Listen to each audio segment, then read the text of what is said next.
Hello, അങ്ങനെ ഞങ്ങളിത് അടുത്ത സ്പോട്ടിലെത്തി. തട്ടിപ്പൊളി സ്ഥലമാട്ടോ, ഫുൾ പാറക്കെട്ടൊക്കെ ആയിട്ട് അടിപൊളി സ്ഥലമാണ്.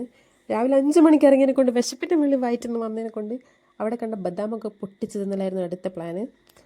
അപ്പോൾ കിട്ടിയതൊക്കെ ചീഞ്ഞതും കെട്ടതും ഷോകായിപ്പോയി അവസ്ഥ.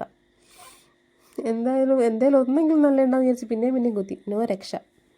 അങ്ങനെ ഏട്ടൻ പിന്നെയും ചൂണ്ടിടാൻ പോയി. പ്രത്യേകിച്ചൊന്നും കിട്ടാത്തത് കൊണ്ട് ഞങ്ങൾ വീണ്ടും തിക്കോടി ബീച്ചിലേക്ക് തിരിച്ച്.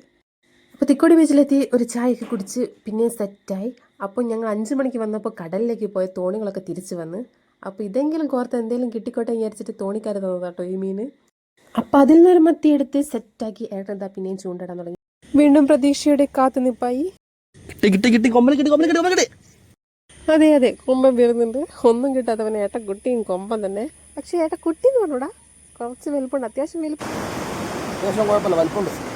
പിന്നെ 2 കിട്ടിയ സന്തോഷത്തിൽ തൃപ്തിപ്പെട്ട് ഞങ്ങൾ ഇതാ വീട്ടിലേക്ക് പോവുകയാണ്. അപ്പോൾ ബൈ, അടുത്ത വീഡിയോ കാണാം.